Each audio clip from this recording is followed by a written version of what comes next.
वैसे तो देखने में ये छोटी लगती है, मगर इससे बड़ी कोई और गलती हो ही नहीं सकती दोस्तों। हर साल करोड़ों लोग शिवलिंग पर जल चढ़ाते हैं, लेकिन क्या आपको पता है कि इनमें से लगभग लगभग सभी लोग एक ऐसी गलती करते हैं जिसकी वजह से उनकी पूरी पूजा का फल मिल ही नहीं पाता। और ये कोई छोटी बात नहीं है, बल्कि शिव पुराण में जल चढ़ाने की एक सटीक विधि बताई गई है, जिसमें सबसे पहले किसको चढ़ाना है और कैसे क्या क्या पूजा करना है, ताकि शिव जी आपसे जल्दी से प्रसन्न हो सकें। क्योंकि दिशा, गति, बर्तन, यहाँ तक कि मन की अवस्था ही सब कुछ तय करती है। लेकिन आजकल लोग सिर्फ भीड़ देखकर जल्दीबाजी में बिना जाने समझे जल चढ़ा देते हैं। तो आज की इस खास वीडियो में आपको वो सही विधि बताऊंगा, और साथ ही आपसे आज पहली बार विनती भी करना चाहूँगा कि वीडियो पर कमेंट करना ना भूलें प्यारे साथियों। चलिए वीडियो में आगे बढ़ते हैं। सबसे पहले ये समझते हैं कि आखिर हम लोग जल ही क्यों चढ़ाते हैं। और देवी देवता को तो नारियल, लौंग, कपूर, जायफल, मगर बाबा भोलेनाथ को सिर्फ जल चढ़ाते हैं। क्यों आखिर?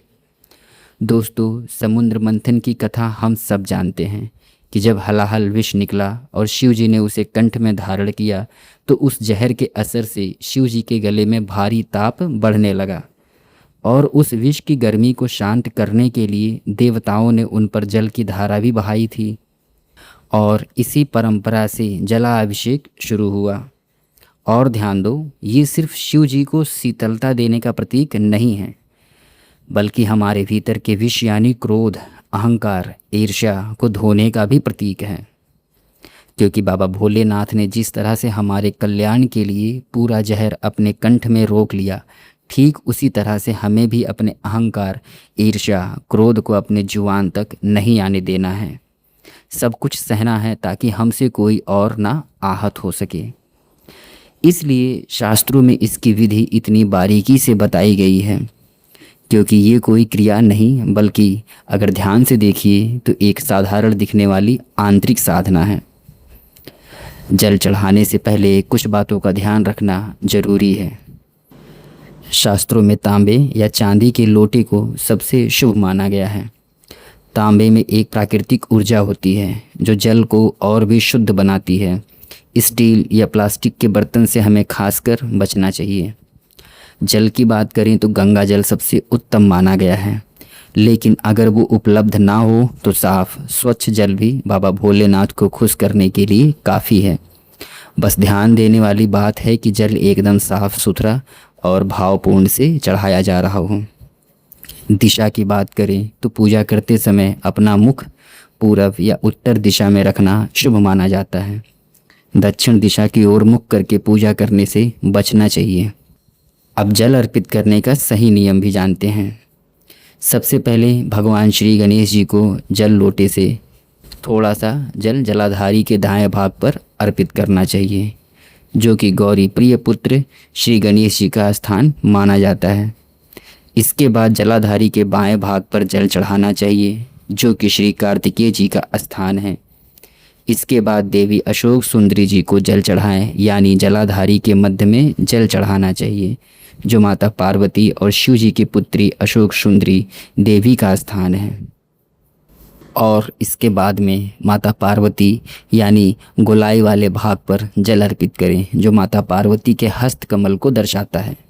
फिर सारा जल शिवलिंग पर ओम नमः शिवाय मंत्र का जाप करते हुए जल की धारा अर्पित करना चाहिए। और फिर अंत में बाबा नंदेश्वर महादेव का ध्यान करके उनसे विनती करनी चाहिए, ताकि आपकी विनती जल्दी स्वीकार हो। अब आते हैं उस सबसे बड़ी गलती पर जो लगभग हर कोई करता है। दोस्तों, जो लोग जल को बहुत तेज़ गति से एक ही बार में पूरा उड़ेल देते हैं। लोग जल्दी में होते हैं और सोचते हैं जितनी जल्दी चढ़ाऊँ उतना अच्छा, क्योंकि वो ये भी सोचते हैं कि भीड़ बहुत ज़्यादा है, ऐसे ही करो वरना अगला भक्त इंतज़ार ही करता रह जाएगा।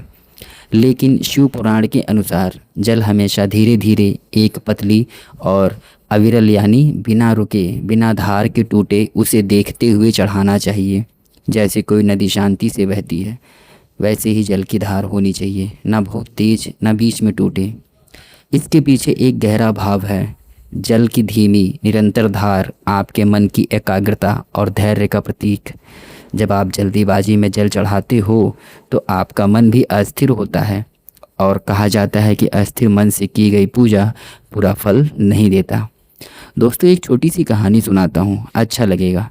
एक कथा है कि एक भक्त हर सोमवार को मंदिर जाता था और भीड़ होने की वजह से वह हमेशा जल्दी जल्दी जल चढ़ाकर बाहर निकल आता था, और वो सालों तक ऐसा करता रहा, और सालों तक ऐसा करने के बाद भी उसे मन की शांति कभी नहीं मिली।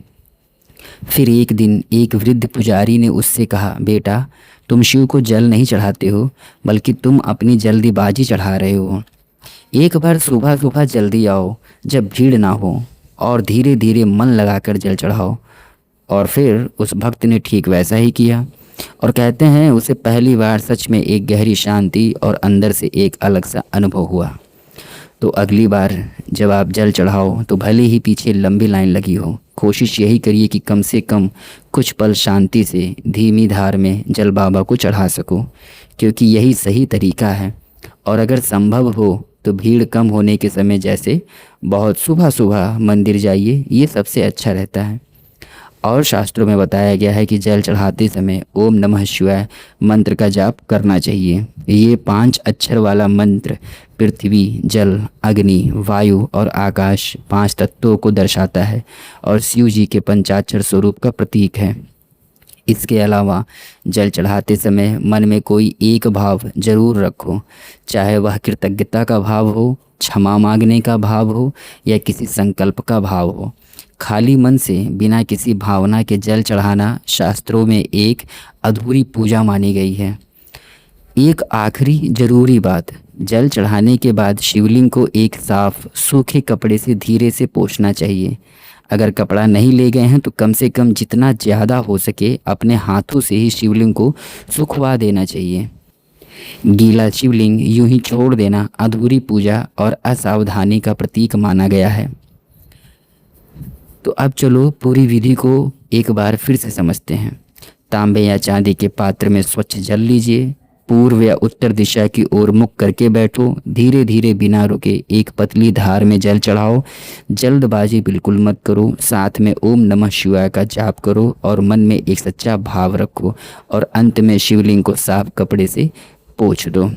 वीडियो पसंद आया हो तो लाइक, कमेंट और चैनल श्रवण भक्ति ज्ञान को सब्सक्राइब करना ना भूलें, क्योंकि इस पे आपको सही विधि और आध्यात्मिक विषयों के बारे में सिर्फ खुद के अनुभव ही अपलोड किए जाते हैं।